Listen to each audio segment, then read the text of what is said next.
Time for desserts. So ఇది ఏంటిదో ఇది ఏమన్నాడంటే ఏదో హల్వా అన్నాడు. చూద్దాం. 2 రంగులు ఉన్నాయి.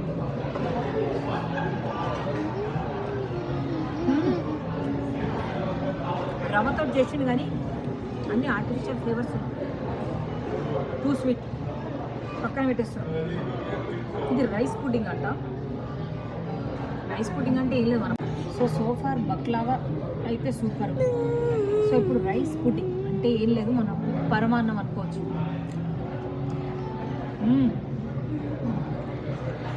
వీళ్ళేందో అమెరికాలో కూడా అంతే, స్వీట్లల్లో దాల్చిన చెక్క పొడేస్తారు. ఇంట్లో కూడా అంతే, వీళ్ళు కూడా దాల్చిన చెక్క పొడేసారు. అండ్ క్రీమ్తో చేసారు. మనం పాలతో చేస్తాం కదా, మొత్తం క్రీమ్ ఉంది. ఓకే, ఇదేమో బనానా పుడ్డింగ్ అంట. ఇది టేస్ట్ చేసి చెప్తా.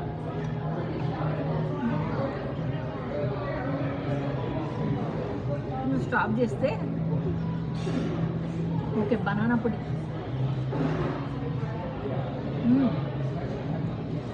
అది కూడా ఆర్టిఫిషియల్ ఫ్లేవరింగ్. సో స్వీట్స్ అయితే అయిపోయినాయి.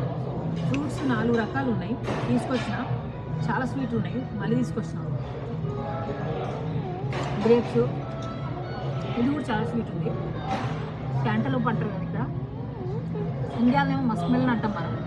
సో ఓవరాల్ వర్డిక్ట్ ఏంటంటే యాక్చువల్లీ బఫే వచ్చేసి $24 ప్లస్ $2 ట్యాక్స్ ఒక మనిషికి.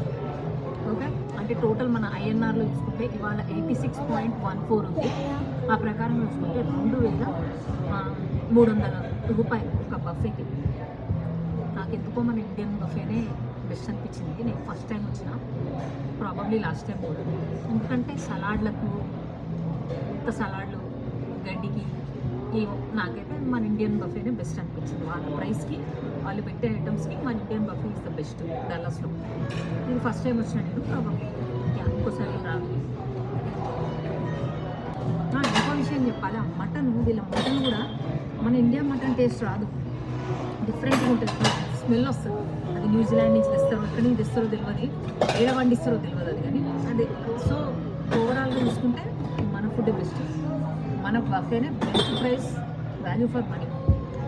ఇది ఏంటంటే ఓకే, ఓన్లీ చికెన్ ఉంది మనం తినదగినట్టు, అది కూడా మన మసాలా ఉండదు. కొంచెం మోస్ట్లీ సలాడ్స్ మీద డిపెండ్ కావాలి దీంట్లోకి వస్తే. సో సలాడ్స్కి ఆ ప్రైస్ అంటే వెజిటబుల్స్కి ఎక్కువ అనిపిస్తుంది నాకు. పళ్ళు మాత్రం సూపర్.